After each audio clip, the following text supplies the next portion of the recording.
அன்பார்ந்த இணையதள நேயர்களை மீண்டும் சந்திப்பதில் பெருமகிழ்ச்சி அடைகிறோம். இன்று 13 அக்டோபர் 2002 நடந்த முக்கிய நிகழ்ச்சிகளை, முக்கிய செய்திகளை இன்று காணலாம். இன்று டெல்லியில் போர் நிறுத்த மீறல் அமைதி முயற்சிகளை குலைத்துவிடும் பாகிஸ்தானிடம் இந்தியா கவலை தெரிவித்துள்ளது. இன்று டெல்லியில் நடந்த தேசிய ஆலோசனை குழு தலைவர் திரு நாராயணன் இந்த கருத்தை பாகிஸ்தானிடம் தெரிவித்ததாக செய்திகள் வந்திருக்கிறது. ஒரிசா, கர்நாடகா மதக்கலவரங்களை பெரும் இடையூறாகவும் நாட்டுக்கு ஆபத்தாகவும் இருப்பதாக பிரதமர் மன்மோகன் சிங் தெரிவித்துள்ளார்.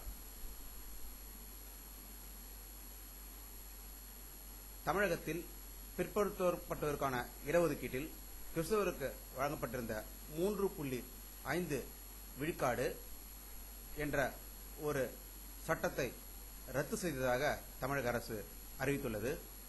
இஸ்லாமியர்களுக்கு வழங்கப்பட்ட 3.5% தனி ஒதுக்கீடு தொடர்ந்து இருக்கும் என்று தமிழக அரசு தெரிவித்துள்ளது. ஆந்திரா மாநிலம் அடிலாபாத் மாவட்டத்தில் இரு பிரிவினருக்கிடையே ஏற்பட்ட பயங்கர மோதலில் 3 குழந்தைகள் உட்பட 6 பேர் உயிருடன் எரித்து கொல்லப்பட்டதாக ஆந்திராவில் இருந்து வரும் செய்திகள் தெரிவிக்கின்றன. ஆஸ்திரேலியாவில் விடுதலை புலிகளின் இயக்கத்தை தடை செய்ய வேண்டும் என்ற இலங்கையின் வேண்டுகோளை பரிசீலிக்கப் போவதாக அந்த அரசு இன்று அறிவித்துள்ளது.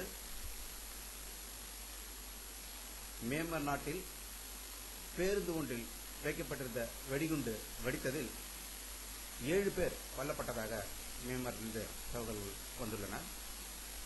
இதே போன்ற மேலும் பல செய்திகளை பார்க்கும் முன் உங்களை மீண்டும் சந்திக்கும் வரை உங்களிடமிருந்து விடைபெறுவது உங்கள் கே. பாலாஜி. நன்றி.